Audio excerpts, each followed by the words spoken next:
Donc, si nous sommes en Christ, bien-aimés, conformément aux Écritures, il est dit, il nous a restés ensemble.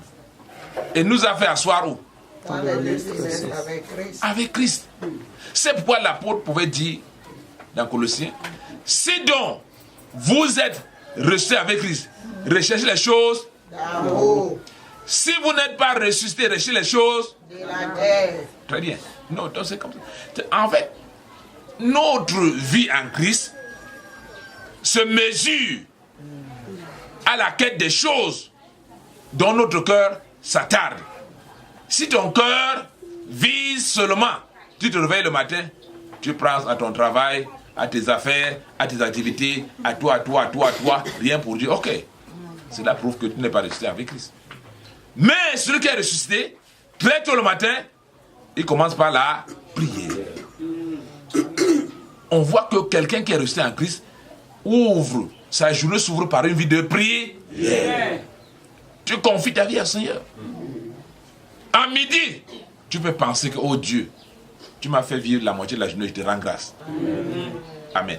Le soir, tu loues Dieu pour ce qu'il a fait. Amen. Tu as reçu des coups, tu as été béni, tu n'as pas été content quelque part, rends grâce à Dieu pour toutes choses. Amen. On voit que voici une personne, on peut remarquer, voici la personne qui reconnaît qu'elle est restée avec Christ. Et il nous a fait asseoir dans les lieux terrestres. Amen. Dans les lieux célestes. Donc ta vie n'est pas la vie de ce monde-ci. Ta vie est là-bas. Et tu reçois de là pour vivre ici, pour manifester ce qui est terrestre. Amen. Donc tu es différent des autres. Que c'est merveilleux.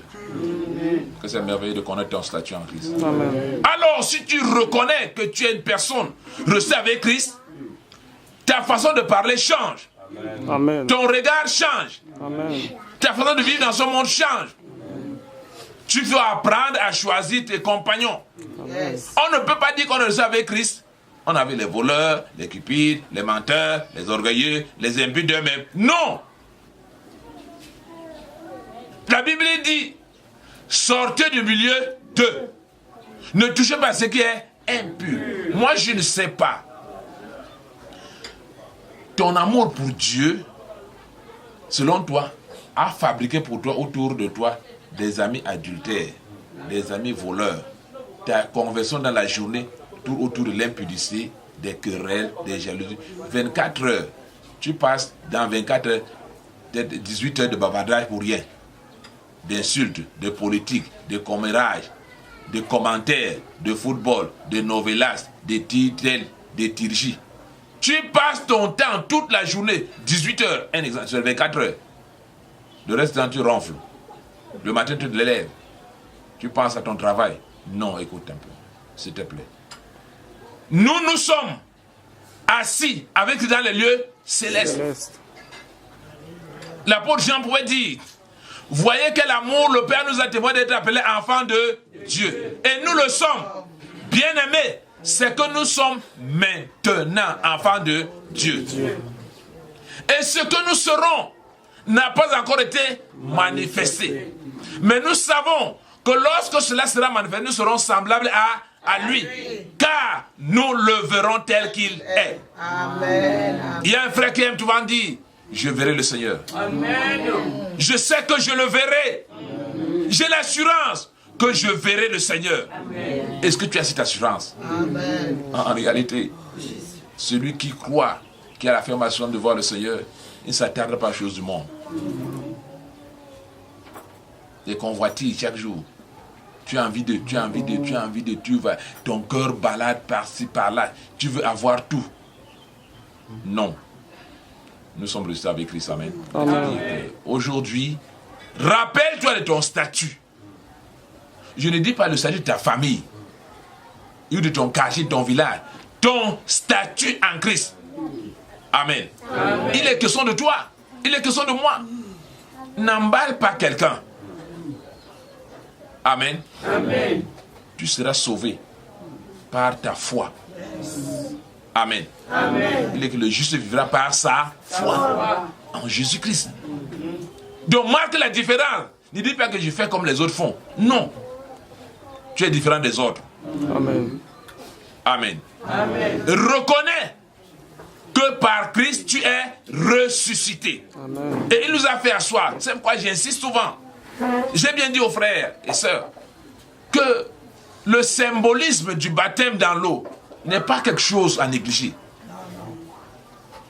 Quand tu es plongé dans l'eau, c'est l'image de l'ensevelissement.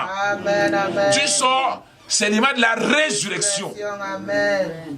Quand tu parles du baptême, tu n'as pas été enseveli, tu n'as pas ressuscité. Tu vas faire comment? Très bien, tu serais dans la salle de noces. Mais quand l'ordinateur de l'affaire viendra, il va contrôler. Il va te demander, tu as été baptisé? Oui. Comment? C'est mon père qui m'avait dit. Ton père? Ok. Tu as reçu le Saint-Esprit? Comment? On m'a dit que ce jour, le pasteur m'a dit, au nom du Père, du Fils et du Saint-Esprit. Il dit, très bien. On va te dire, comme on dit aujourd'hui, que ce que tu as déclaré, amen, est non fondé. On reçoit ton dossier en assignation. Tu as saisi le tribunal, c'est bien. Mais on dit que c'est non fondé. Tu as été baptisé? Oui. Comment? Mon père m'a dit. Alors c'est rejeté. Amen. Amen. Passe par la nouvelle naissance. Vérifie bien les Écritures. Conforme-toi aux Saintes Écritures. Afin que tu sois rassuré que tu vis selon Dieu. Amen. Mais toi, enfant de Dieu qui est né de nouveau, sois heureux. Amen. Sois heureux.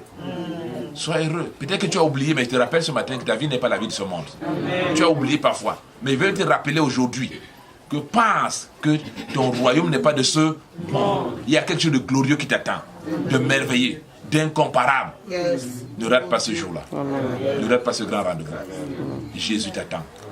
Donc, avec cette espérance, supporte les quelques douleurs. L'apôtre pouvait dire, il dit, les souffrances du temps présent ne sauraient être comparées à la joie à venir. Que Dieu bénisse sa parole.